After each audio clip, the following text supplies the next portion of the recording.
Give her a second to respond. And go here.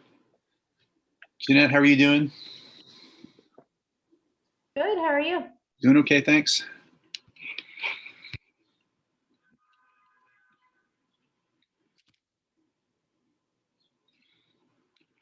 Hey, Josh, just as a timing, kind of how do we tackle these things?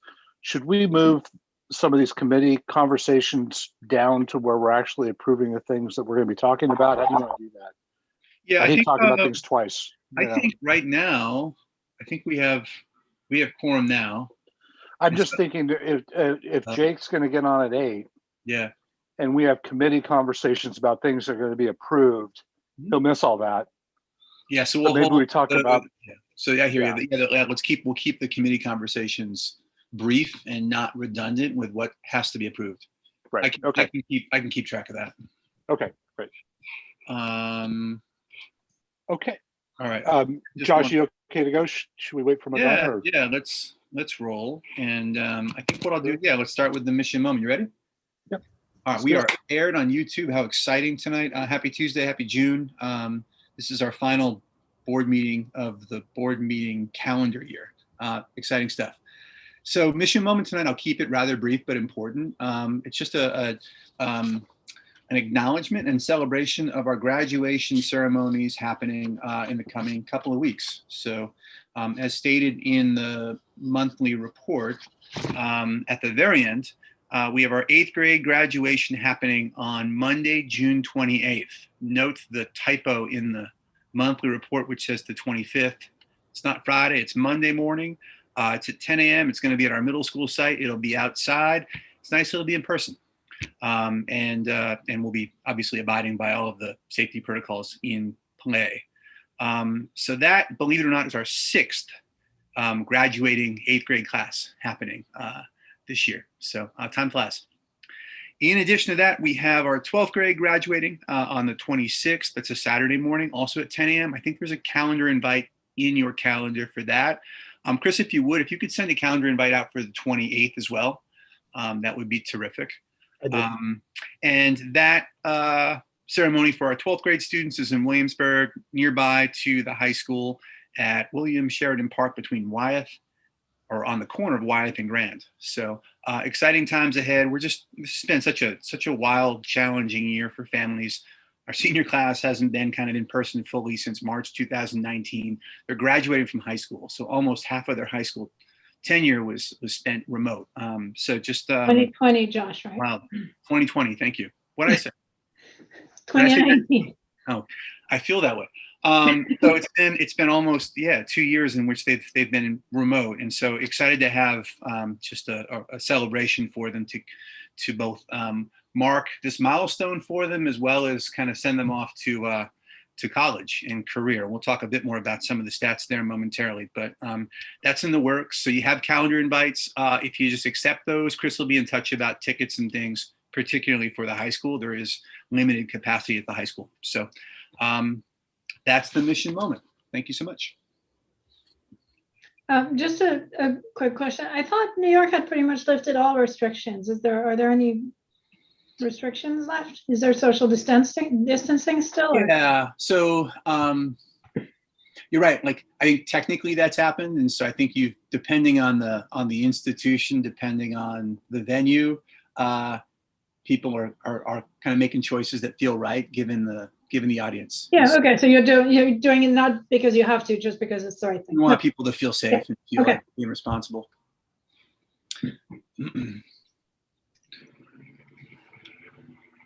So with that, I'll jump into the school leader report. Sound good? And I'll share my screen there.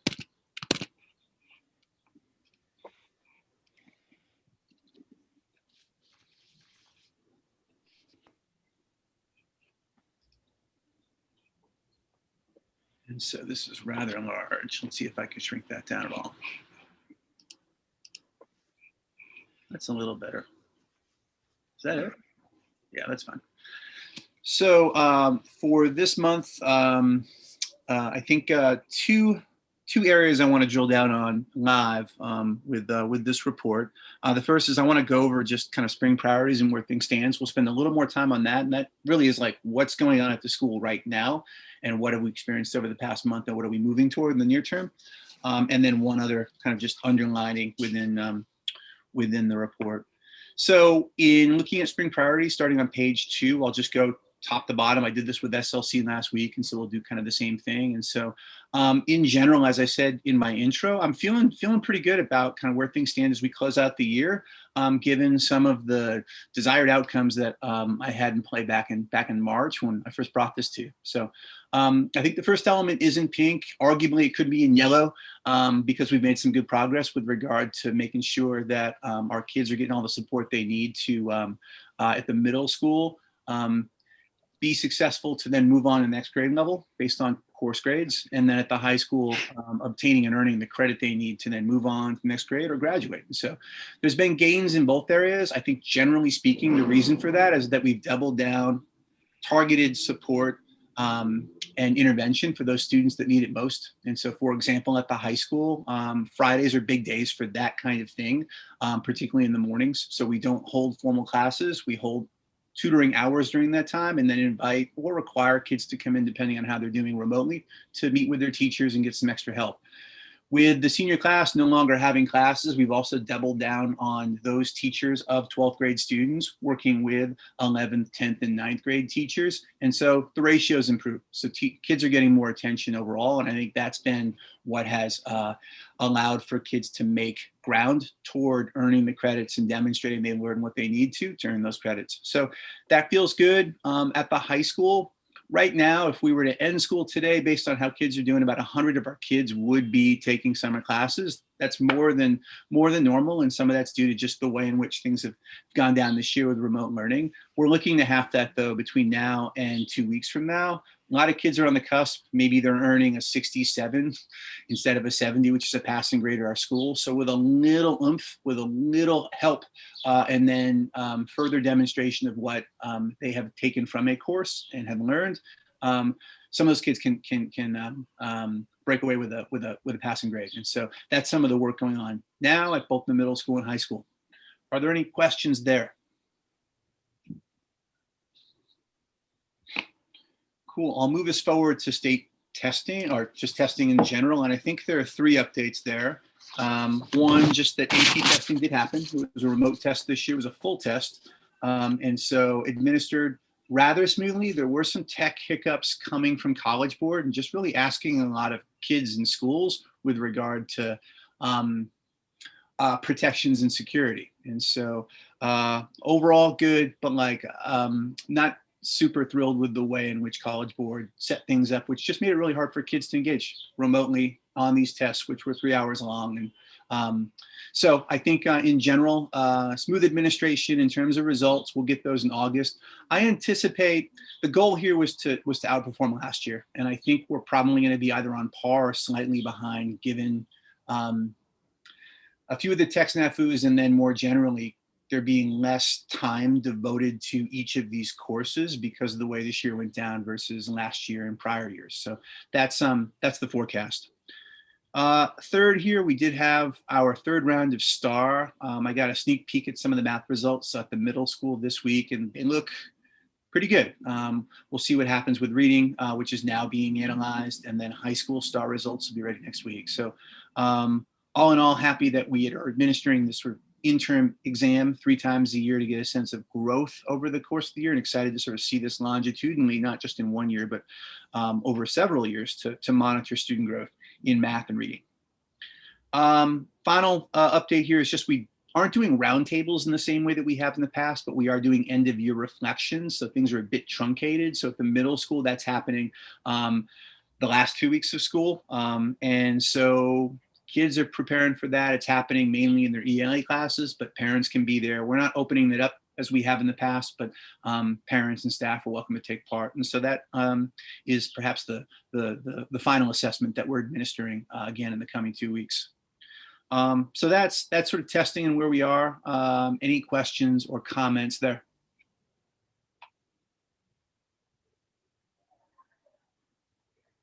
I'll keep it moving. With regard to agreements, again, some good movement over the past 2 weeks. I think we've hired 6 people on over the past month. 4 of those came out last week. I'll talk a bit more about where we are hiring wise and vacancy wise when we get to the dashboards momentarily, but overall I'm feeling good. Student enrollment wise, that's in green. Feeling good about that. We'll say more about that within the dashboard. We've got some good data to present out that the AFC saw on Friday. With regard to graduation support and college matriculation, here are the headlines. This is item number 5. So we're anticipating a graduation rate for our senior class of north of 90%, which is a good thing. A lot of hustle and a lot of support of those students on the cusp right now. And so with that, we're looking at something above 90%, which was the sort of target back in March. Within that, 90% of our graduates are have applied to college. So there's a typo here, ignore that, but have applied to college. And then of that, all of them have been accepted to a 2 or 4 year college. So that feels pretty good given the way this year is shaked down too. I'm excited for both, again, graduation in 2 weeks and then to begin kind of onboarding kids or continue to onboard them toward college this summer. On a related note, we did hire a new full-time alumni success counselor coming in this year. It was a part-time role this past year. Are there any questions about graduation or matriculation for the class of 2021?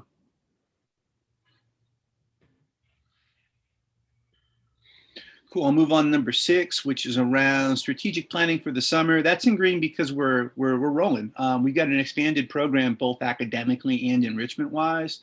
We've hired up leaders for both of those programs. We have an enrichment coordinator, 612, who's been in our school for 5 years and really good at this. So she right now has 11 offerings going on this summer, which is more than we've ever offered. That's in addition to intramurals, which we've also never offered in the summer. So lots of like touch points this summer to get kids excited and back to school in a normal-ish fashion. So good about that. And then with regard to Summer Academy, we've got leaders established there at both the middle school and high school, strong leaders, and the planning has already begun.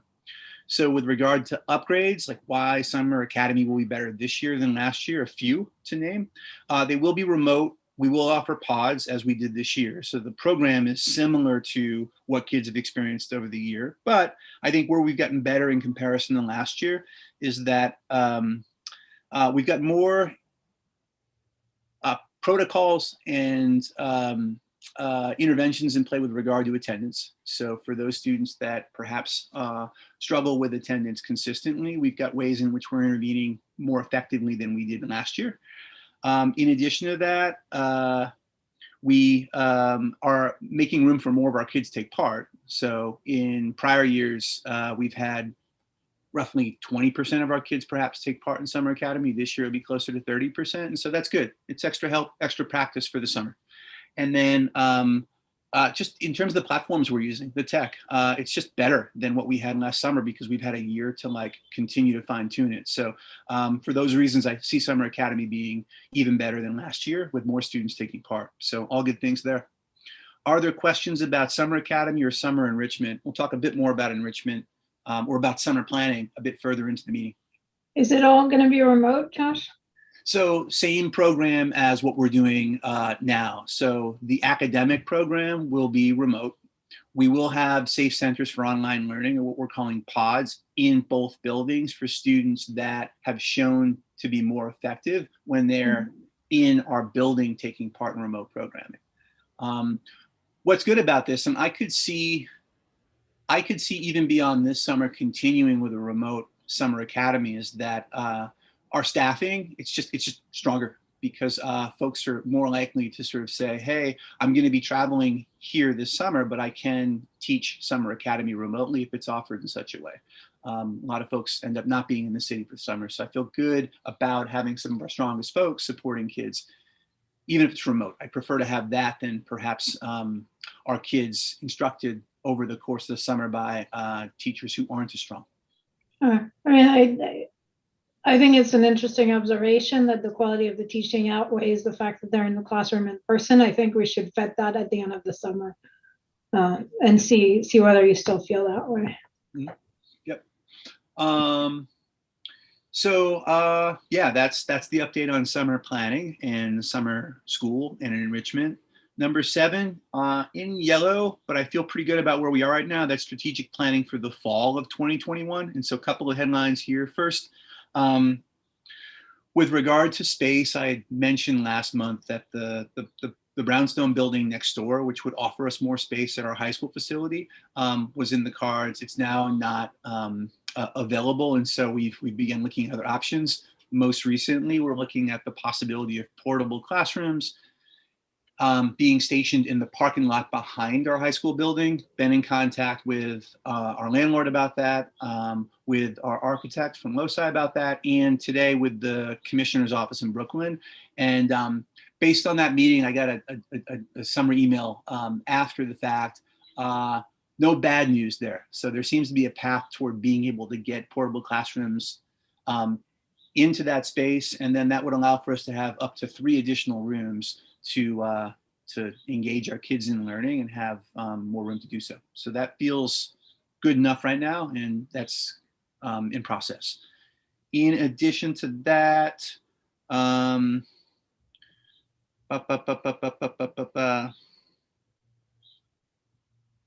we sent out a note on Friday to families about our intentions to follow the DOE and go really strongly with an in-person program fully all year starting in September.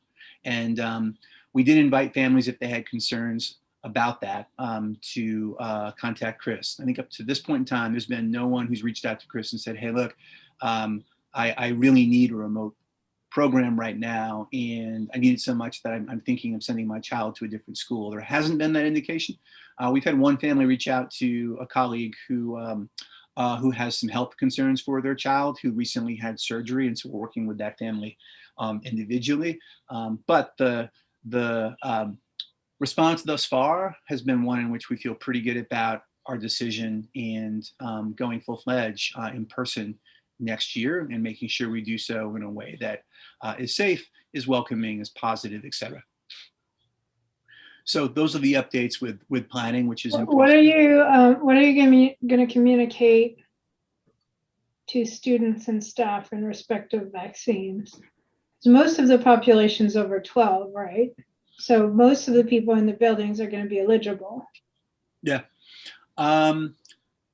Right now, if the question is, would we require it, or are we thinking? Well, would you encourage, or would you strongly encourage, or would you, Yep.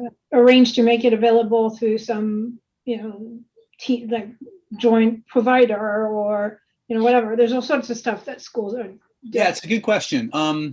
With staff, we've encouraged it, and I think just based anecdotally, I feel like a vast majority of our staff have kind of been vaccinated just through conversations. So I think that's where things generally stand with staffing. With kids, it's a bit early. The idea of perhaps offering it in school in some way, that's intriguing. And I'd love to sort of see how that works with some other schools, and we might follow suit. If not vaccine, are you going to do testing? I would await guidance. And it's funny, there was an article in our local paper last week from some health experts who are kind of like reassessing based on where things are now about next year. And the article was really about opening schools fully next year and the reasons for that. But it took a medical stance and then offered some of the best practices for that. And testing wasn't one of them. They said that it really doesn't have much of an impact on reducing the likelihood of contracting COVID. So that's one piece of kind of information we'd want more before making a decision, but TBD.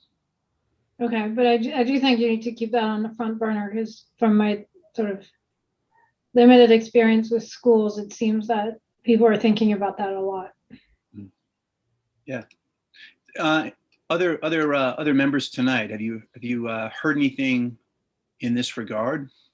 The only thing I've seen is probably what you guys have seen. The guidance is, there's no really limitations whatsoever. If you've been vaccinated, if you haven't been vaccinated, wear a mask, but that's not mandatory. Our office building at around 3 this afternoon came out with the thing that says no longer required to wear masks anywhere in the common areas, et cetera. I think this is going to progress over the next couple months. And I think, and there was some talk about, I think it was the CDC, about anybody over 14 who hasn't been vaccinated encouraged to wear a mask, but not required. Mhm. We'll see how this all kind of plays out. Obviously, I think, I don't know. I think, I don't know what percent, do we even know, Josh, what percent of the kids have been vaccinated? Probably not very low percentage at this point, right? Yeah, very low. Yeah. Really. So I think I'm a fan of encouraging it. Mhm. We've got a couple months here. I know that, and these are older folks that we're talking about here, but a lot of employers are requiring you to disclose whether you've been vaccinated or not, as a condition. We're doing it as a condition of going back to the office. So there's going to be, I think it'll be developing over the next month or two what people do and kind of what is accepted and what, and that gets in kind of more of the emotional part, and that, Mhm. like, what are the parents expecting, and we should deliver on that and probably then some. Exactly. So yeah, it's going to be interesting. But if we were sitting here saying, okay, 60% of the kids have been vaccinated, and parents feel strongly that they don't want their kids exposed to somebody who hasn't been vaccinated, we would be having one conversation about that. Right now, it feels like we're in the other situation. So, I think we just see how it plays out over the summer.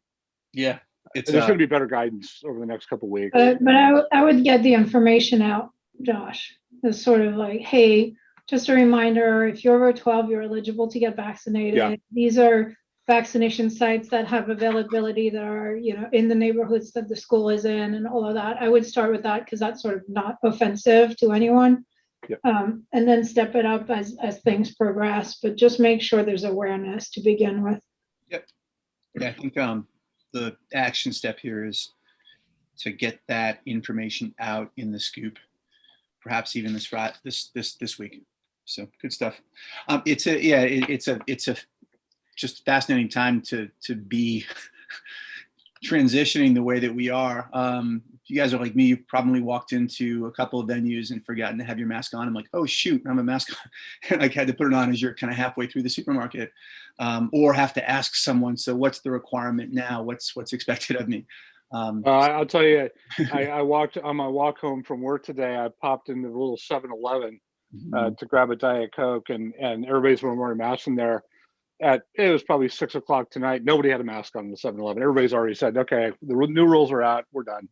And so, and I think, given that I think the number was 70% vaccinated among the adult population, I think there's a possibility, who knows, that people are going to be as aggressive with these younger folks, and it might turn into a thing where, hey, if you don't have your MMR, you can't go to a school. Why is this any different? I don't know. We'll see. I think we just kind of have to see how it plays out. But we should be, I think, encouraging it in case there is a scenario where it's required somewhere down the line. Yep. Yeah, because keep in mind, you're talking about 5 weeks, right?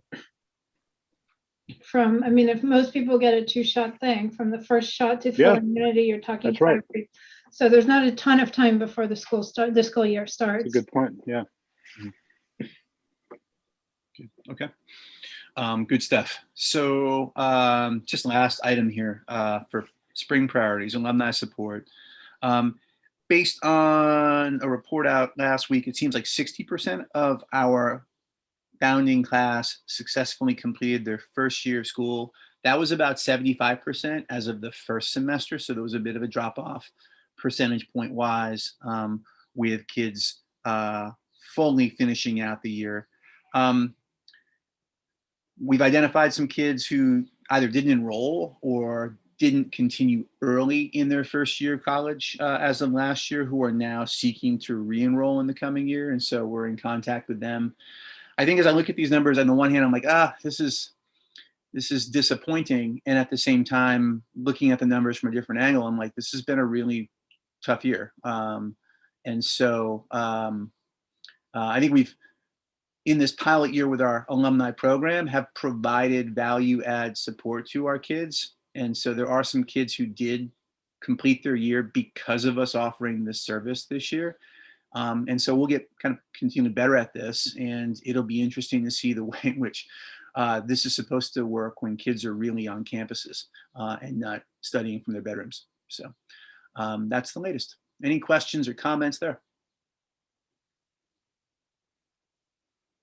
I think the last bit is I think I'm also eager to get some relative comparative data, like what did other schools experience here? Is it different than ours, similar? And so I imagine that data coming out in the coming month or so, both from like big institutions and research centers and from just schools nearby. So we'll revisit that.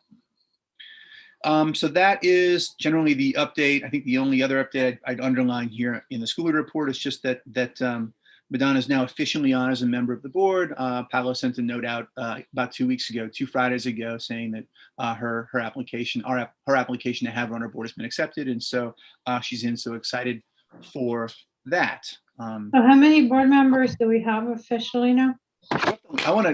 You're quizzing me now. We'll look at. I have it all written out in the schedule for the year. I want to say it's whatever. I'm just asking for quorum. Might be 7 or 8. We'll Okay. confirm that. It's not more, okay. Okay, so we should still be okay. Yep. So I guess with that, Jim, back to you.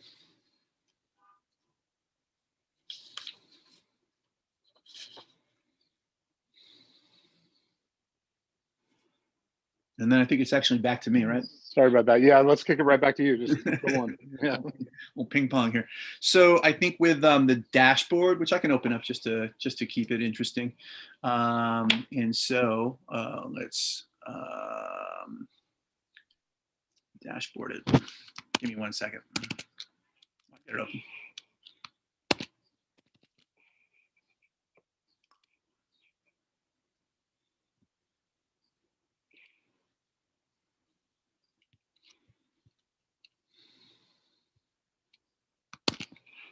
All right, sharing screen. There it is. Share. All right, you now see the dashboard for our June meeting in front of you. And so I've got 3 tables to kind of zoom in on, and the others are available for your browsing. Some of them have been updated. Others are as up to date as we have data for. So with enrollment, no change from the last month. We're still at 533. So that's been fairly consistent for the past couple of months, and we'll close out at that level. Looking at table 7, jumping right to table 7. And I alluded to this table a moment ago with regard to matriculation and recruitment for 21-22. Let me orient you to this and then talk about a new column that we've added that we did discuss with AFC on Friday. So you'll see this provides like what we're aiming for. Recruitment wise and enrollment wise for the coming year, and then where we are as of now based on the information we have at hand. And so you'll see we've done this by grade, and then we have kind of full school and middle school and high school tallies as well. So you'll see in column B what we're aiming for target enrollment wise from grade 6-12. Overall, 566 is the number that we feel best aligns with our program for the coming year. We anticipate a certain number of seats per grade, and you'll see, or returning students per grade, and you'll see that listed as well. So for example, in the 6th grade, obviously we have no students returning because that's our entry grade. That's why it's 0. You'll then see the inverse of that, which is how many kids we want to recruit and have join our school for each grade. And so in general, or in total, we're looking at 152 new students that now are not enrolled at Unity who we'd like to enroll for next year. You'll see in column E the number of applications received. And then in column F, I find this to be the most interesting one. This gives you a sense of where we are now in terms of how many kids we have that have submitted a birth certificate as a part of their application and matriculation. Versus how many seats we have available or how many additional students we'd like to have enroll. Green essentially means that we're either very close to exactly what our target enrollment for that grade is, or at it, or perhaps even above it if we've over-enrolled by 1 or 2, anticipating there could be some drop-off. So you'll notice in pink, 7th grade is the only grade right now where we have about 10 seats that we'd like to fill, some backfilling from 6th to 7th grade. In the past, we've had no trouble doing that. In speaking with Chris and others this week, a lot of that backfilling tends to happen in the summer or early fall as families make decisions about their 6th grade child's experience after they complete the grade. And so we anticipate some of that, but that's really where we're focusing a lot of our energies right now, in addition to making sure that like these enrollees and students and families who are submitting paperwork, that they're committed and excited about enrolling in our school in the coming year. So overall, I think in looking at this, the takeaway should be this is pretty strong. And we haven't looked at data like this early before, and this feels significantly stronger than what we were at this point last year. So that's good. On the flip side, this is a very different year coming out of remote learning, and so we're cautious about what this all means and whether things sort of shake out in the way that we see right now. So are there questions or comments about what's here regarding likely enrollment for next year?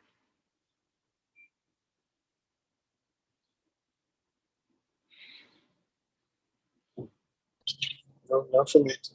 Okay. And just maybe one other note here. Our budgeted enrollment that we're going to talk about a bit later in the meeting is 532. So you'll see there is quite a spread between the 566 and 532 that we're budgeting. All right. Were there any other tables? One other table. So I want to talk about staff recruitment really quickly. That is small, but I'll read it to you. Essentially, we've had a really busy, productive last couple of weeks with some key hires. Right now, we've got 2 ELA teacher openings at the middle school. And we've got a plan. We've interviewed a couple of people this week, have an interview on Thursday, and we'll likely make offers by end of week, depending on how those go. So I feel confident about filling those vacancies now. At the high school, we've got a chairperson position for our ELA department open. That person now is moving out of state. And so we have 2 interviews this week with candidates. Feel good about both of them. So we'll see how they go and then make a decision from there. And then teaching wise at the high school, we've got a science teacher vacancy and a history teacher vacancy. In both cases, we are looking to make an offer for the history position tomorrow. And then for the science position early, perhaps next week, with a couple of outreach calls that we're doing now to sort of see what other potential applicants are in the mix and promising. So overall, I feel pretty good about this.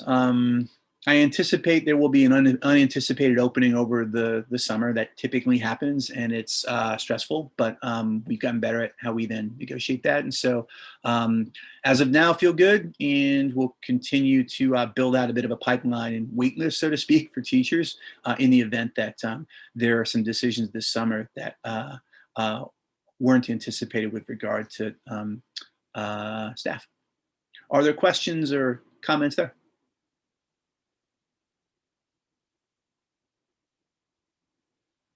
All right, so I think that's it on the dashboard front. Those are the only updates I'd want to sort of talk live about. Great. Anything on strategic planning, or should we move on to the committee? I'll mention What's one our thing. time? So I think I didn't have my screen share. Or do I? I do have it shared. All right. So I want to go to one other note with regard to strategic planning. I want to talk a bit about our plan for return to school. And I think it's important to have a fully built out plan, given that we haven't been in person for 1.5 years, and that's a fairly big pivot for families and kids. So doing it right with care matters. So I've got it actually open here. It is there.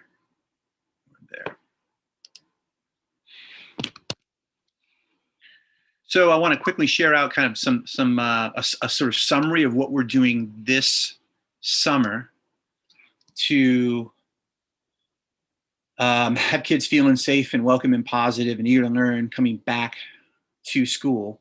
And then I'd love your feedback. I think the key question here is, are there things missing here, or are there ways in which you might sharpen this? So we've got a rough 10-point plan. What you see in front of you are the broad actions we see taking in chronological order from June, moving all the way through next year. And so within this plan are the following. So we intend to do some listening sessions with families and students in June and July, very likely early July. And that's really about just having people feel heard, and then making sure that we're on point with regard to what people's needs, concerns are, so that we can address them. And so that being the first thing we do. With that, we will also set up some facility tours. Some of our kids who've been enrolled this year haven't visited our building other than maybe when they were thinking about, no, probably not. Some of our kids, not ever. Maybe to pick up some tech, but that's about it. And so offering up that, I think, is important, just so that families can kind of get in our building, feel it out, feel safe, feel at home. And so that's something else that we've been doing. Chris has been leading that at the high school, Kalu at the middle school. We'll continue with that and open it up for all of our families. And that'll be happening in July and into August. Third, in very likely mid-August, we will provide informational sessions to our families about safety protocols, what we're doing this coming year, what's to be expected, all of that. That went well last year, and so we'll follow the same playbook for it this year. But it's about thinking kind of, we heard your needs, here's what we're doing, here are the plans for the coming year. We've done some of that work already, but this will be very detailed and actual. Based on some thinking over the first month of the summer. I imagine us doing a series of one-time events. And so think barbecue, think ice cream social, some fun events just to get families and kids together with staff and socializing. And so that being in effect in August and September. We'll have a new student orientation as we have in the past. And so we'll continue with that. Two big things for me that I think are different this year is we will have to double down on attendance interventions and incentives. And so our social work team leading that cause, we know which students struggled with attendance this year. And so we have that information and can then act on it proactively in August in communications with families, home visits, et cetera, things like that. So that to me is big. Doing that well could mean attendance levels in September of what we've seen before, 90%, versus not doing it well, which could be something like 80%. And so this is a big deal in getting off to the year in a strong way. Similarly, we know of our students who struggled socio-emotionally this year. This was a pretty traumatic experience. We did have a couple of, we did have some students who lost family members. And so offering more support to those students who need it so they're feeling at home when they're back in school is important. So we've got a well-equipped social work team to also lead that cause. As we have in the past, we'll do an award ceremony just to get kids thinking about like academics and school and progress and growth and success and achievement, all that stuff. And so making that a moment of pride for our kids they return to school, I think is a win. And then finally, in our advisories and even in our classrooms, just thinking a bit differently about how we approach kids' socio-emotional needs in the classroom, given this transition back to school, with, again, like the end result being that our kids, a vast majority of our kids, all of our kids feel at home, feel positive, feel welcome as they re-engage in in-person learning. And so that is the 10-point plan in broad strokes. My questions were, are there things missing here? Does this feel complete? I'd love to open it up and get people's take. So I won't say anything's missing. I won't say that. I mean, I think the approach is on point. One of the things that I'm advising two schools, one Compass, which you know of, and PS 11. Ironically enough, both of those are elementary schools. But both of them I recommended that they do this, and they ran with it. And I put a welcome home wall. And they're building it. I mean, most of them don't have bricks, but they're actually designing it to where you have almost like a brick type format.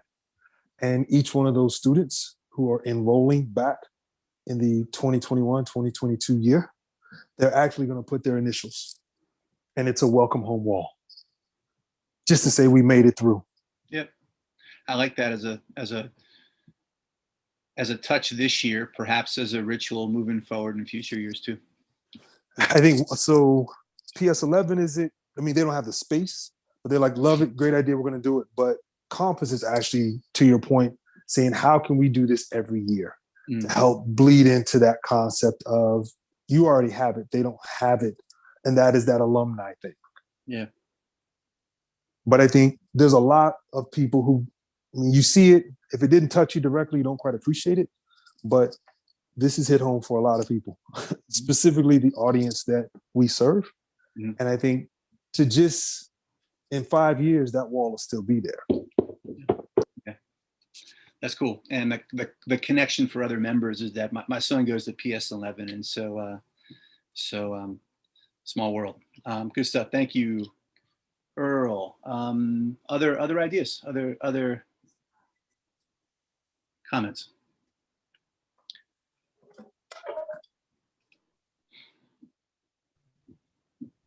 Cool. Okay, I'll leave it off there. And Jim, back to you. I think our timing is like really impressive. Within 15 seconds, Leslie just jumped in. And next on the agenda, how about that, is AFC report out. Off we go. Welcome, Leslie. Hey, how is everyone? Good We're doing evening. great, thank you. So I'll go over the financials really quickly. We're currently talking to April numbers. May is actually pretty preliminary. At this point, we're still rounding out some outstanding information. So with that being said, net income is projected to be at $244,504, which is actually better than budget by $50,752. The big changes to revenues is that we were finally able to get a confirmation that the per pupil supplement that we have been getting for the past few years now, that is usually a calculation that is based on $150 per student, is not going to be received this year. And the reason for that is because of all of the other federal grants that we received so far in regards to the CSP COVID grant, the ESSER CARES grant, and of course the ESSER 2 grant and the ARP grants that are on the horizon for the next few years. Also, changes to revenue, which is actually running at $12.5 million, which is roughly about $570 under budget, is that we have also decided that with the ESSER CARES grant, we had a total allocation of $165,274. The projection was that we would use all of that money for this year. But what we're doing is that we're only going to use about $64,000 or roughly $65,000 of those funds for this year and roll over the remaining $100,000 over into next year. Per pupil expenses are still at the same of where we were last month at $530 with a sped allocation enrollment of 109 through the various different categories. Any questions on revenue? Okay, so in regards to expenses, expenses are projected to be at roughly $12.3 million with a budget of $12.3 million as well, but it's actually lower or better than, higher than budget. No, I'm sorry, lower than budget by $51,322. We found various different expense categories. We were able to find savings. A lot of them are coming through fruition now that we're getting to the end of the year. So we're finding savings in things like professional services, finding some others like in employee benefits due to like true up of workers' comps and things like that. Recruitment, there's a slight increase. Classroom curriculum, we're showing a slight, not a slight savings, but the savings are for the half of the year, the transportation and field trips and things like that that didn't happen in the year due to the school being remote. We're also, we're expected to take some of the expenses against the ESSER Care grants for the full year. But what we found is that in some cases, the budget that we have for this year and the lack of spending in the other categories have afforded us the ability to use some of the operating income that we have so that we're able to use some of the ESSER Cares grant for next year. So with that being said, net income is, as I mentioned earlier, is expected to be about 50,000, 51,000 better than budget. Any questions on the P&L before I move to cash flow? So cash on hand as of 4/30 is roughly $2.9 million. That's excluding the escrow balance. We usually have to keep $75,000 in the bank as an escrow balance. Cash on hand without the PP Cares loan, because we're going to assume that as of this point that it's not going to be forgiven and that we're operating without using a majority of the PPP Cares loan, is at roughly $1.3 million. This represents 87 days of cash on hand. With the PPP Cares loan, without it, we're running at about 41 days of cash on hand. And generally, we like to keep normally about 90 days of cash on hand. But as we move to the end of the year, and because we've already received our last per pupil payment for the year, we start to see that that number kind of like goes a little bit down as before we receive, as we approach the end of the year. Cash to be carried over into full year 22 without the PPP Cares loan is roughly $1.2 million. And cash on hand for FOMB is $1.3 million. So that is my report. I don't know if we're going to go over budget tonight at all, Josh. We are. And you know what? I mean, Leslie, you're happy to kind of continue to take part, but if you at the same time, I think based on the work we did with the AFC on Friday, it's okay if you drop off too. I know you love these meetings. Only because I jump on at 7:45. So I feel like I gotta hang You around. have to jump off at 7:51. How about that? Yeah. Hey, it works for me. Okay. Have a good night. If you have any questions, just let me know. All right, thanks. Thank you. Thank you. Thanks, Leslie. No problem. Bye-bye. So I think, Jim, with DFC, ECPC, and SLC, I think all of those were either covered early on or will be covered as a part of the items for approval tonight. So I would propose that we move right to those items. I think you're muted. I think that's right. Do we have quorum? Yeah. Okay, let's keep going then. First one's easy. Minutes from the prior meeting. Does anybody have any questions, comments? Earl, can you turn your video on for this? Let's see. Yeah, let me make it to the, I'm just getting into the house. Let me make it to my laptop. Hold on one second. And Whoa. just technically, Jim, we're like Earl is. We've got to process Earl's. Yeah, I don't think it's paperwork and have necessary. him have. Oh, it's vote not going to. out. So All right. he's here as an honorary kind of board member, but right now, technically speaking, We are honored. doesn't Okay, count for so quorum. we'll go ahead and yeah, we'll go ahead and vote. Anybody have any questions on the minutes? Okay, so all in favor of approving the minutes from the prior meeting? Great, thank you. Okay. Okay, the next item is the PPP loan. Josh, I don't know, do you want to, yeah, I can talk to it, you can talk to it, Mario can talk to it. How do you want to do this one? I think so. I can start us off, which is this Sure. is approval just to apply for forgiveness.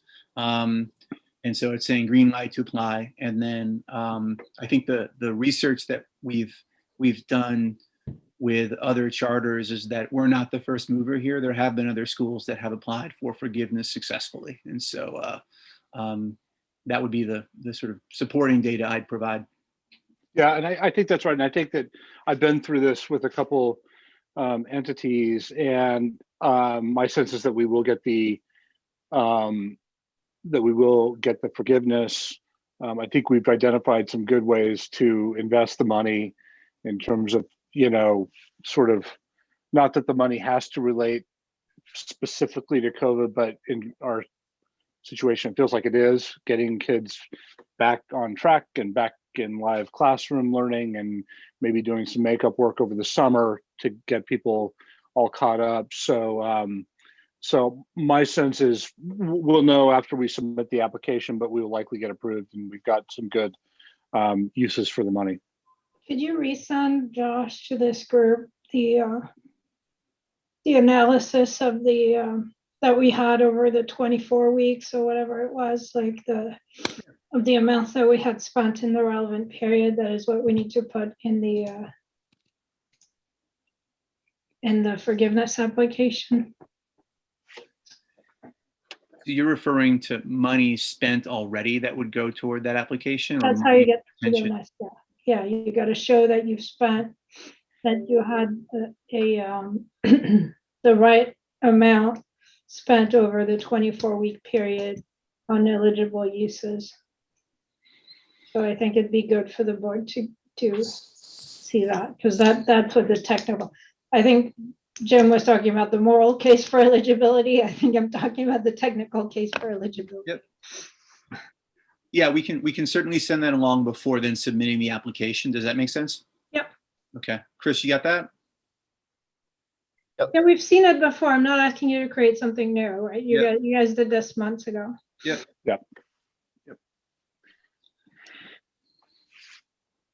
Okay, good. So all in favor of applying for forgiveness of the SBA Payback Protection Pro PPP loan? All in favor? Okay, thank you. Then there is this matter with respect to Jeanette. Jeanette, can you expand on this matter? Yeah, so if there's a rule that if a trustee misses 3 board meetings, the board has to excuse their absence. And I had a baby in February, so I missed 3 board meetings. So I'm requesting that the board excuse my absence. Do we have to vote on this, or are we good? I think technically we're supposed to vote if I remember Okay. correctly. Okay, Right. you'll be recused. All in favor? Thank you. Thank you. Okay. Okay, third-party soft costs. Should we wait for Jake on this, or are we okay talking about it? We can make that. We can attempt. I know he's got an executive session which may run over at Classical. So why don't we? I think we can attempt, and if he's got to fill in, he can. So, and Jim, I'll start off, and then you can fill in, and Sal, you can fill in too, because you've been a part of those calls. So we've had, and I guess this is even just going back to the school leader report, and so I can even look at those notes as you have them too. So we have had back and forth with our landlord and the team around the potential expansion of our high school building. And I think there's been good forward movement there. As a part of that conversation, we've revisited the draft term sheet that we had created perhaps a year ago. And then there have been some edits to that, some back and forth between the DFC and members of the landlord's team. And that also seems to be forward moving. As a part of that agreement, there is a stipulation that Unity would cover, or FOMB would cover in this case, the first $40,000 of soft costs, which is what is here in this approval item. And so Jake suggested that we might want to add it in for this meeting in case things progress in that way. And so that's the backstory. Jim and Sal, what would you add? I think you covered the main points. Yeah, we haven't identified how the money to be spent, but it's nice to be able to tell the landlord that it's been approved, if and when we go forward with this. Any questions? Yeah, I guess Mario, in terms of there's approving soft costs, and then there's wait, what? We're moving forward. What's the order of operations here in your mind?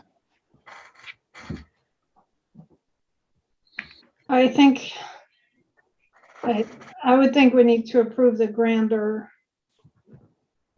Hey, sorry, just I stepped out for a minute and I missed part of this, so my apologies, but what's the immediacy? Like what are we seeking to incur costs in the next few weeks? Is that why we're? I don't think that that's the case, Jan. I think It's months, not weeks. It's before the bigger thing is even ready to be approved. There may be other costs that come in with respect to the architects and getting permitting done and things like that. And we just want to be able to say that we have approval to spend money on those types of items. Okay, so Without it's coming- initial, so it's sort of phase one stuff. Correct. Yeah. This is not, and then there's going to be a bigger approval if we decide to go forward. Hopefully the budget, we can kind of deal with the budget is covered by them, not us on that part of it. So there wouldn't be much of an approval other than the green light and the additional rent. But yeah, this is for that type of thing. Okay, then I think it makes sense to approve sort of up to whatever, if we're saying 40 or whatever. Yeah. For this phase one, and then you guys come back to the board when you're ready to engage on the broader project. And I think the number was 40, right? yeah, it was. It's listed as we would cover the first $40,000 of soft costs. Okay, so that's the item up for approval. First 40,000 of soft costs related to the possible construction of additional space and the presumably the excavation of the basement area. All in favor? Thank you. Okay, property and casualty. Mario, and Chris?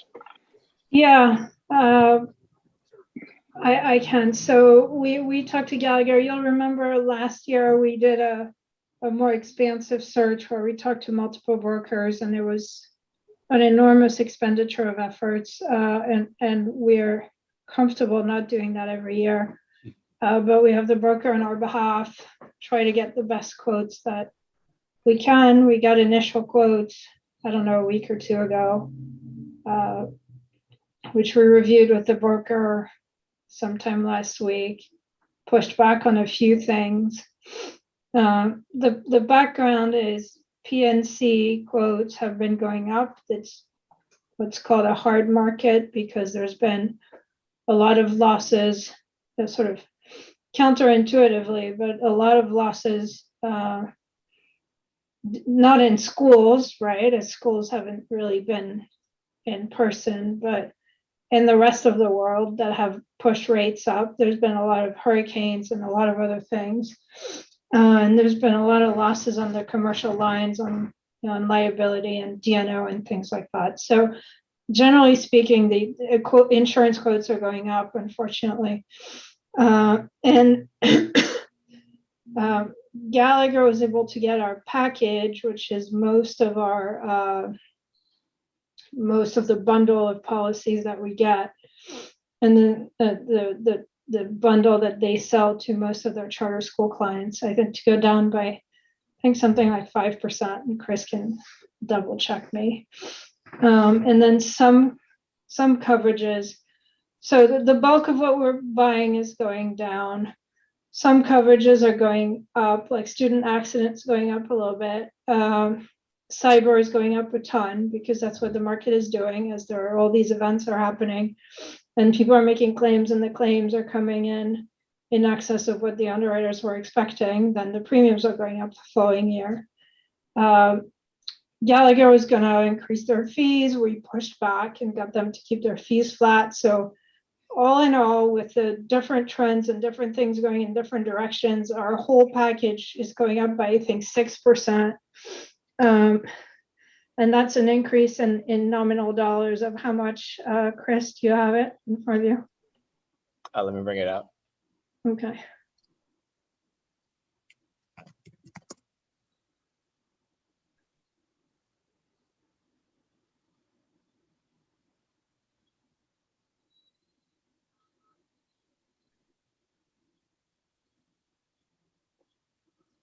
That 9,000. 9,000. Okay. So I'm fairly comfortable. given the back and forth, that this is the best level we're gonna be able to get to and that we should bind it and be done with it. But I'm happy to answer any questions.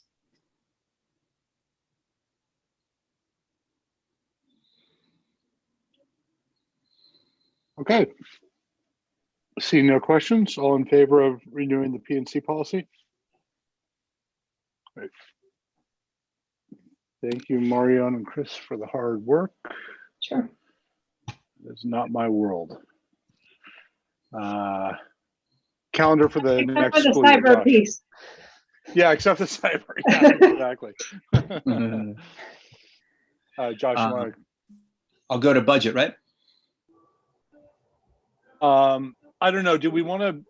Do we want to just wait for Jake on any of this, or are we okay moving forward? I was going to pause. Yeah, why don't we pause on that until Jake jumps on for budget and we'll jump into calendar? That makes sense. Yeah, I think that was. Yeah. Well, Jake can't vote on Jake. I think that was the only thing where he might have wanted to chime in that I'm seeing here. So why don't we say that? And see Might have if we wanted to go on. chime in. Prior minutes we approved. Okay, so give me 1 second. I'm opening up the calendar for the year. Items to be approved. Caregiver calendar.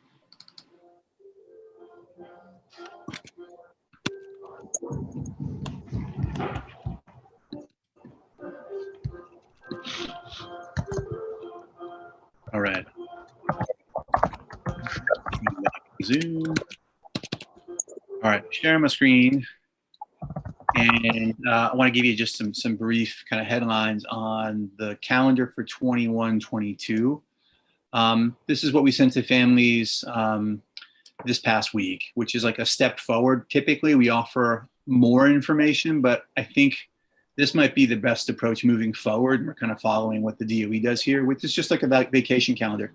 So here are the days in which students are off and not in school for the coming year.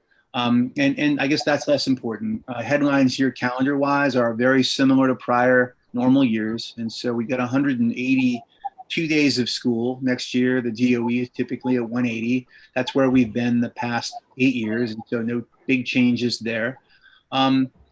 I think some of the changes are as follows, and it's more about like just what happens when there's a snow day or what happens when there's a staff-only training day. And that is this year, unlike prior years, because of the experience we've had this year, we feel confident that on days in which there's a snow day, it's actually not going to be the same kind of snow day that we all experienced growing up. It'll be more a day in which there's some asynchronous learning going on, and that would be a school day. So that's one change this year. And I'd say the same thing for days in which staff are taking part in training or data analysis in which there are no formal classes. We'll do asynchronous days during those days too. So that's it with regard to calendar this year. Are there questions or ideas moving into next year regarding 2021-22 calendar?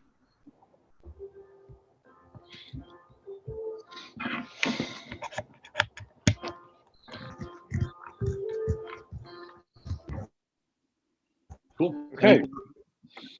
If there are no questions, all in favor of approving the calendar? Okay, thank you. All right, let's. Do you also have a board meeting calendar or is it board meeting? Do what? Sorry? Do you also have a board meeting calendar or is it not at this meeting? That's coming up. Yeah, is that on here? Yeah, it's on there. Okay, sorry. Okay, next item is re-electing Jeanette for a 3-year term. Any questions or comments? All in favor? Recuse. Thank you. Jeanette, those And- went by very quickly. Thank you so much for your commitment to our school, and we look forward to continuing to work with you.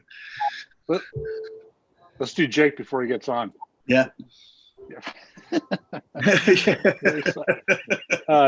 Next one is the re-election of Jake for a 3-year term to the board. Thanking him in advance for his service. All in favor?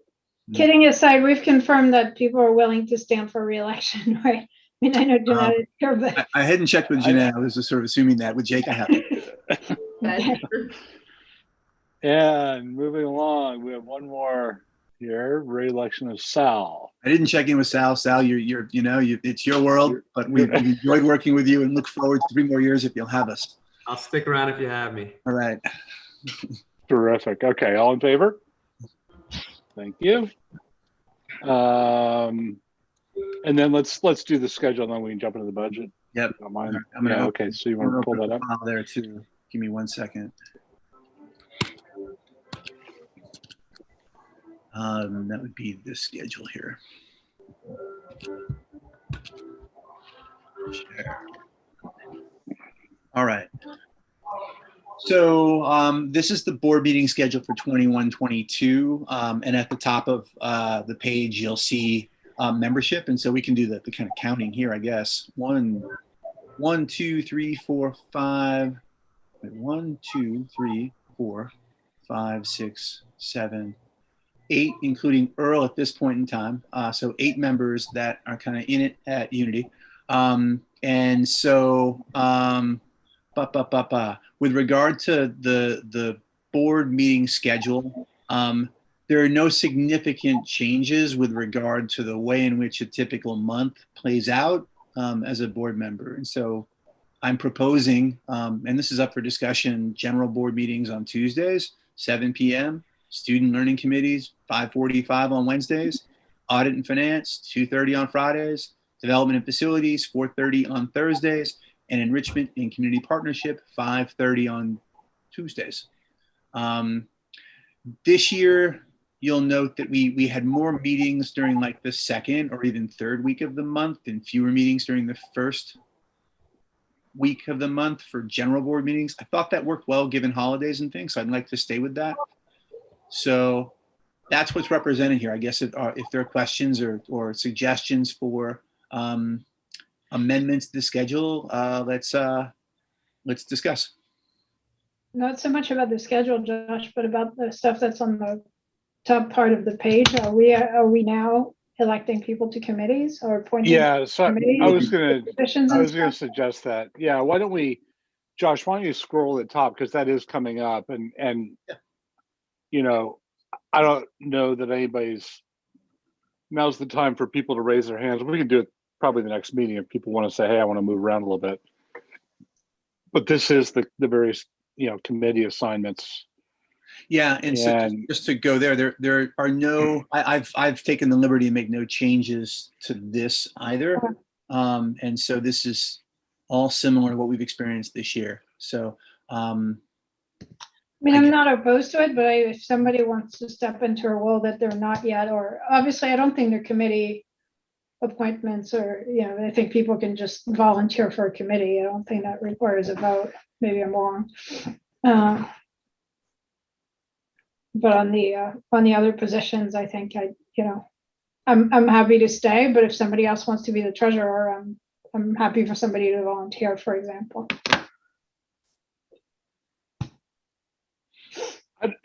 Josh, have you had any feedback? I didn't focus on this. I didn't reach out to people and see if they wanted to move around. Have you had any feedback? Well, we could do it next month also, right? Yeah, I mean, think my there's no urgency. my thought was I haven't had any conversations. There's been kind of no indication, and maybe that's where I went with this with regard to people wanting to shift out or shift in to the executive committee positions. And so what we could do, I think the move would be to approve this and then amend if there are changes that people want to relay offline between now and July. Yeah, the only thing I would say is that we now have the whole board on the executive committee, I think, Yeah, I was gonna raise that. I don't know if that makes sense. which makes the executive committee not particularly functional, but if we want everybody on, it just means calling a board meeting.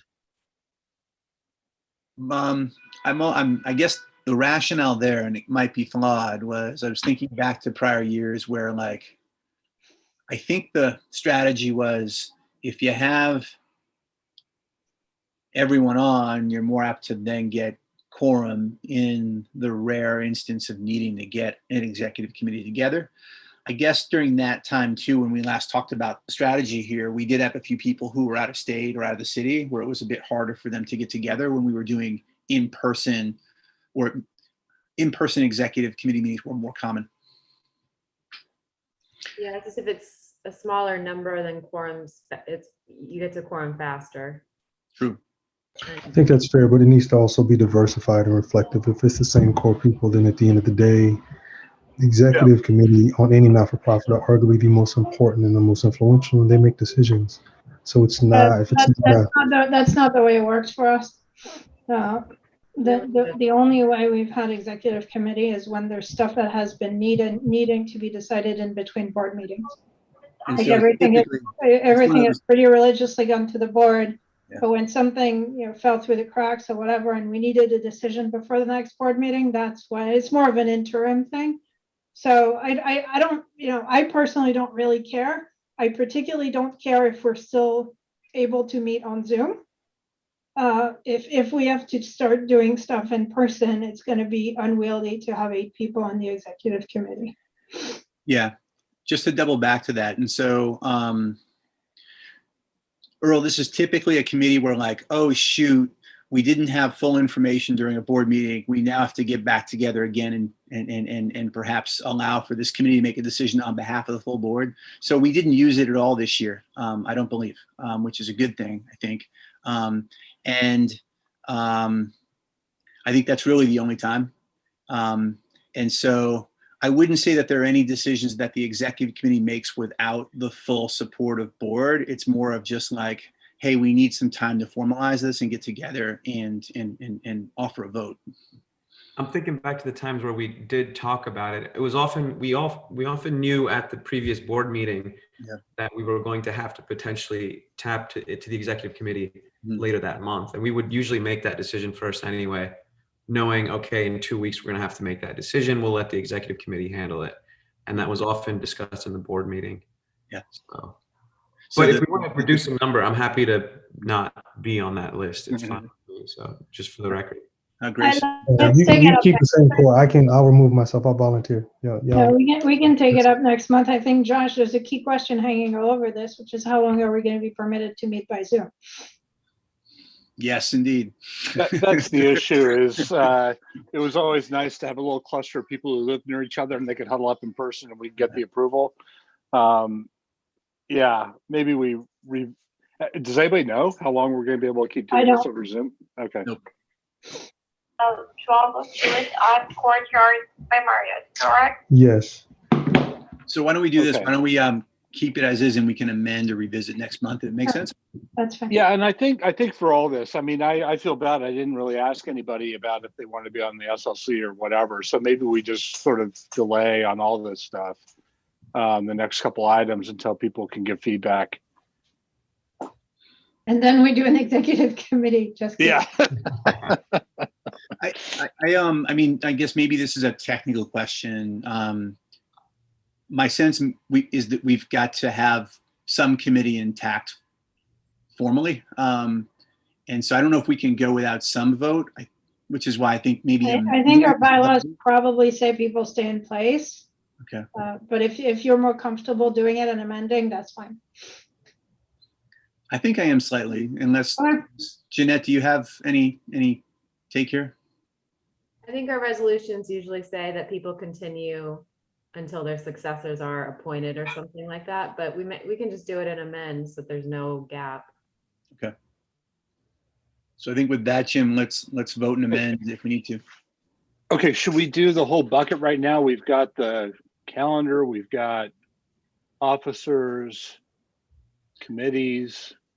Yep, I think it's board 3 for 1. schedule. Let's vote on that, approve it, and then it's official officers, vote on that, approve it, and then committee changes, vote on that and approve it, and then we can talk about the action items calendar as the last item on the agenda before then diving into the budget. Okay, and then if people want to raise their hand and move around next month, we can make that happen. Mhm. Okay, so those are the 3 items. All in favor? Okay, thank you. Okay, governance. Yeah, so the schedule, why don't I open that up?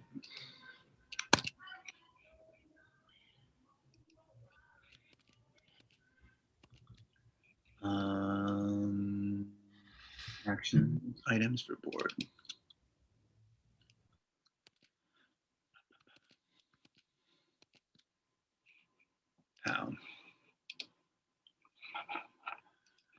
All right, so there have been no updates to this for this year in comparison to what was improved last year. So it's the same general sequence of items over the course of the year. Obviously, we didn't hit on all these items this year because it was a very different year. We haven't met in person with this group and team in a year and a half also. So I look forward to getting back into the flow of things with regard to like some of these events, including perhaps some dinner at some point in time with this group, a fundraising event or two over the course of the year. Those are represented. And I think that's what I'd add here. Yeah, nothing else. Are there questions about what's here, or are there suggestions about what we might add in thinking about the flow of a typical calendar year for the board?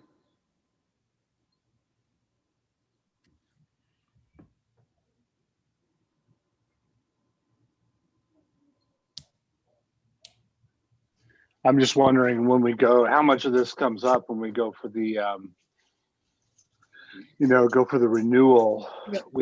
We've never done a retreat, yet we keep it on this thing. Yeah, we've done. Yeah, I mean, I think with retreats, we've done training on various things, and that is kind of like our retreat. Like it's a moment of kind of like sprucing up and learning something new, or doubling down on something which is kind of valuable for school. But you're right, we haven't done a retreat upstate. Jim, you haven't invited us yet. You got to invite us upstate. What's going on? Mikasa or Sukasa? Come on. I'll just note that we're at the June meeting and we're not approving a contract with Financial Management Services, but I assume we're going to talk about that in executive session. Yep. I thought we also had at some point to do like all the conflict forums and stuff like that. Isn't that coming up sometimes? Yeah, conflicts of interest. Okay, we probably need to circulate that around. Mm-hmm. Yep. So I think we're not in full lockstep with this calendar as of now, but I think we're hitting these points given the year within a month of when they're listed. So I think there are a couple of things we'll have to double back to in July. Okay, so yeah, I'm fine with all this. I just always, because I know we're going to be looked at pretty carefully coming up here on the renewal. I just want to make sure. The problem with like an audit or somebody like the renewal coming in is if you put something on a list, you better do it. Otherwise, just don't put it on the list and save yourself the headache. But this all seems pretty straightforward. Yeah, it's. Yeah. I mean, we've got an owner's column here, but really, this is my responsibility to make sure they're covered in the agenda, and so yeah, I own that. Yeah, this all looks reasonable. Okay. Anybody have any questions or want to make some edits here, or are we okay? Okay, not seeing any comments. All in favor? Thank you. So I guess just with that, while we're on the point, there'll be a couple of these items in June, which will carry over into July, including conflict of interest. And then you'll see listed under item number 9, there's the sort of board self-assessment component. And so we'll kind of kick that off. I think the move would be there to send out the survey that we've used in the past, and then have people sort of chime in, fill out that survey. And then, Jim, what you've done in the past, you kind of looked at it and then kind of offered like some headlines on things that come out trend-wise. The other piece that we have here with regard to self-assessment is Josh Phillips offered a couple of months ago, just some feedback to team about what he's observed in the 4 or 5 meetings he's been a part of here. And so I think we can look at that too, and that I think would be informative. Could we have Yeah. a session with him? Like even if it's 20 minutes? Yeah. Once we've had a chance to review it and just Yeah, maybe I think go. that's good. That's a good thing. Yep, he's busy doing his camps this summer at Rhode Island right now, but Yeah, whenever. we'll do that in August. I think that's a good Yeah. idea. Good idea. Yeah, and I think when we talked to Paulo, we explained how we did things this year as opposed to in prior years, the self-assessment, et cetera, head Yep. of school assessment. Yep. And I think he thought that was, I liked the feedback we got from Josh. And I think that might be our template going forward. Yeah. The sort of independent third party coming in and looking at you, looking at us, giving us feedback. And Mhm. yeah, I thought that was constructive. Cool. Noted. All right. So I think we've approved that then. And so I think with that, we jump back to budget, right? Okay, let's do it. Debrief. Okay. I will stop sharing this and move to budget.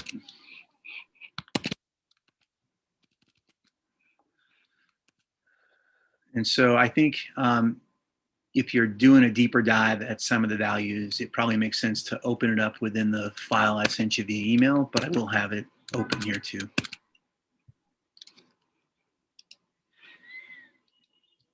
So I think the thing to do is to offer just some headlines on how this budget was kind of created and thought of, and then how there may be deviations from prior years and how we treated things. And so I'll offer that. This was discussed with the AFC on 2 occasions, I guess about 3 weeks ago and then last week. So I think AFC folks chime in if I'm missing anything or if there's more information to provide. So I think just generally speaking, headline wise, and I'll try to scroll down the screen as I hit on these points. I'm looking at the first tab, Unity Model. We'll jump into the second tab momentarily, and then the third tab is there if you want to dig into the weeds of our budget for the year by line item. So I think the first assumption here is that we're assuming a budgeted student enrollment of 532, which is kind of where we are at this point in time as of now for this year. And so that feels right. On the one hand, given some of the numbers I gave you earlier via the dashboard, this may seem conservative. On the other hand, given some of the unknowns moving back to in-person, I feel like being conservative is probably a better move. And so that's the rationale behind what's listed here budget-wise with enrollment. Are there any questions there? All right, so similarly with SPED enrollment, we're making assumptions based on our SPED enrollment this year and composition of it. And so it's very similar to what we had as of last year. And we're just using that most recent data to then make assumptions about this year, which to me feels right. In addition to that, there are 2 significant federal grants that we'll get into in a moment. They're not represented in what you're seeing here. We will incorporate it into the model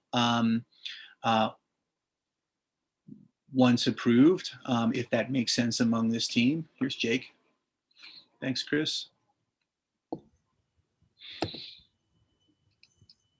And so, hey, Jake, how are you? Hey, sorry to be so late. No, it's great. It's cool. We're just we're now into approval items, and this is the last approval, and so this is budget. So you've got the file if you want to open it up, but we're just talking about some of the major headlines regarding assumptions for this year's budget. So we've talked about enrollment, we've talked about SPED enrollment, and we're now talking about some of the grants coming forward that I'll discuss in greater detail momentarily. Essentially with the federal grants, we will include any expenses or services we're using the grants for as well as on the expense end, and then a one-to-one revenue or federal funding to cover that. And so it won't change the bottom line of this budget at all once we overlay it. And so this is sort of like a base case budget, if you will.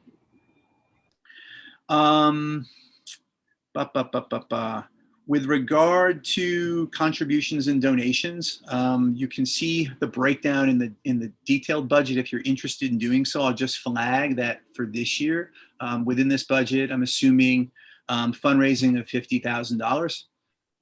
And so just noted, there hasn't been a year in which we have not raised that amount or significantly more so. So I feel like it's a safe assumption.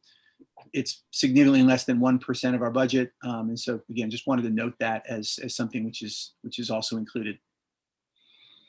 I've also included, which is a little different from prior years, $30,000 in performance-based incentives for the leadership team at the school based on outcomes that would be both identified over the summer and then tracked and then confirmed if they're achieved. With that item, if achieved, the payout wouldn't happen until the following year. And so there's a bit of leaning on our CSBN team to figure out the accounting of that. But I want to note that as a new item, which we haven't had before. And so noted. In addition to that, the AFC and I and Chris have been in communication about including a possible matching to retirement allocation. That is not included in that budget or in this budget as of now, but might be. We're now back and forth with our benefits consultant about the best way to structure that, and hope and intend to do so if it makes sense for school. And so that would be something we would add in a bit later as an amendment if it makes sense. So I want to flag that. I think the other change here this year is that we've now obtained our tax exemption, which is about $95,000 a year. And so I want to thank Jake for kind of leading the cause and getting that secured. And so that's also reflected in this budget. Are there questions about any of those updates, any of those sort of big headlines?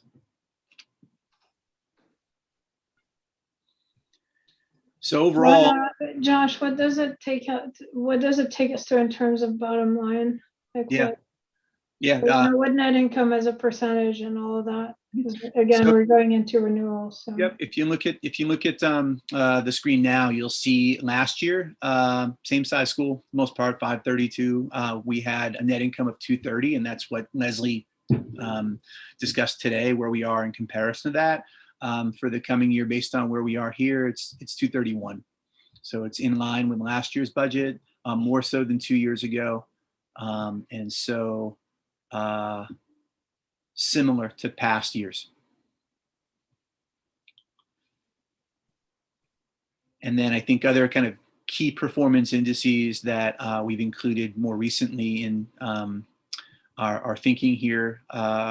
Compensation as a percentage of revenues is in line with prior years, 76% this year, 75% the past 2 years. Facilities as a percent of revenue is at 11% across the board. And then you'll see some other values about projected revenue and expenses per pupil, and then surplus or deficit per pupil at the bottom of the screen too. So are there questions or comments, concerns here with what's being presented?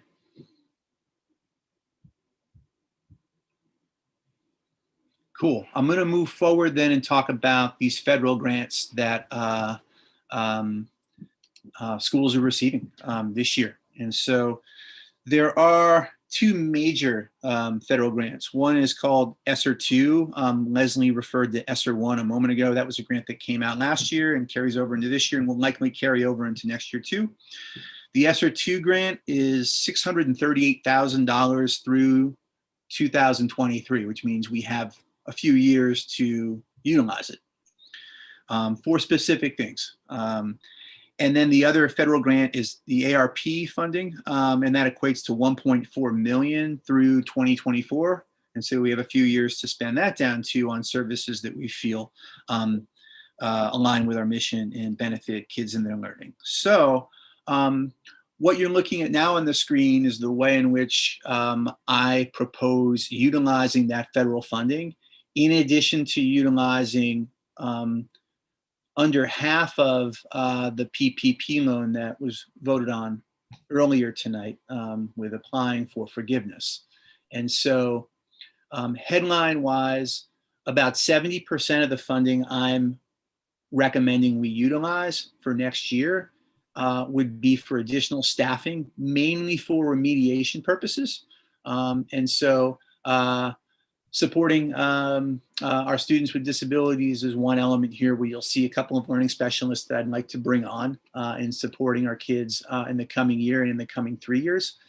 As I said, some of the federal grants are multi-year. And so you'll see in column E for each of these positions, I'm providing the number of years in which I imagine having these positions in place at the school.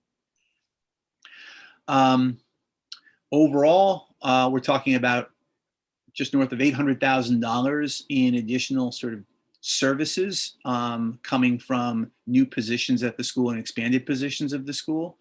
And then there's some expenses related to additional space at the high school, where that's a stand-in right now. I imagine the number you're seeing now of 250 being higher than what we end up spending based on the latest information we have regarding the portable classrooms. And then I'm also proposing expansion of afternoon clubs at the school. And we talked about summer academy and enrichment and the way in which we're expanding that. And so that's also paid for partially through the PPP. So that's a general summary of the way in which I'd like to utilize the additional funding we have moving into 21-22. And I think it aligns with what we need to do to support our kids academically and non-academically so they're getting the most out of school as possible. Are there questions there about this proposal? No, the only thing I'd say is that we had a few discussions about this, and that some of us had expressed concerns that when we increase the budget by, call it like $1.2 million, we just need a horizon of whether or not this is going to be our new business as usual, or and therefore something that we can fundraise for in the future, or something that's temporary. And I think Josh added this duration concept here, and the current expectation is that these are things that are linked to sort of COVID and coming back from it, and are by nature temporary, and that at some point the budget goes back to being the envelope that we discussed earlier without this extra $1.2 million.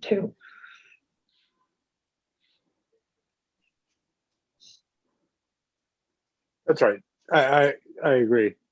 I think it's once you add, and Josh, I hope you're making it clear to these people, these are possibly short-term situations. I think you are.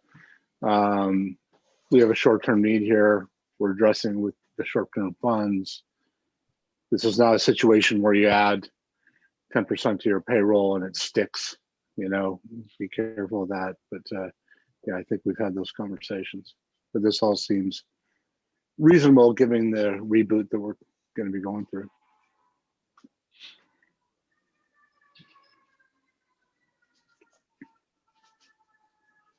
So I think overall, I'd say I feel, it's nice to have some additional funding in a year of need. And so I'm excited to sort of put that to use. And I think there are also some finishing touches with regard to a few items that are minor with regard to magnitude.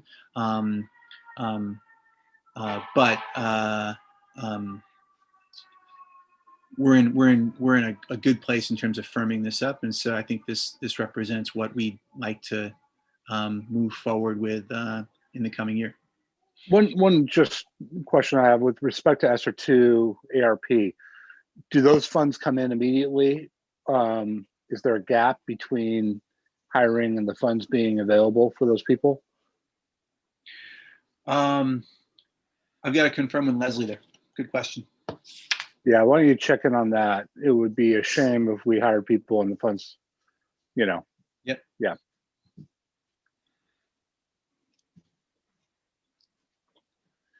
The other thing is on the temporary space, the high school additional space, how comfortable are you with the 250 cell B15? Yeah. So this was initially based on the renting out of the entire brownstone adjacent to our high school building. That's 4 floors and 5,000 square feet. My sense is now that we're looking at 3 portable classrooms, based on the math I did a few years ago in scoping those out, there'd be less of an expense for those portable classrooms than the renting out of a full brownstone.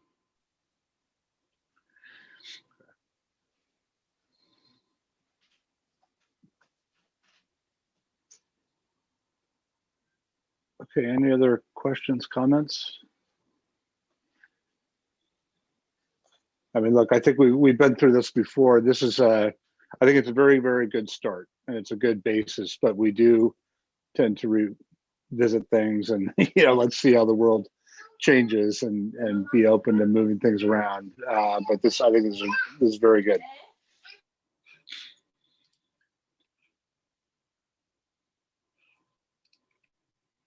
All right. So I think with that, Yeah, anybody else? I mean, or should we move to approve? Okay. Seeing no comments, all in favor of approving the budget? Right, okay. all right. So I think with that, we move into public comment.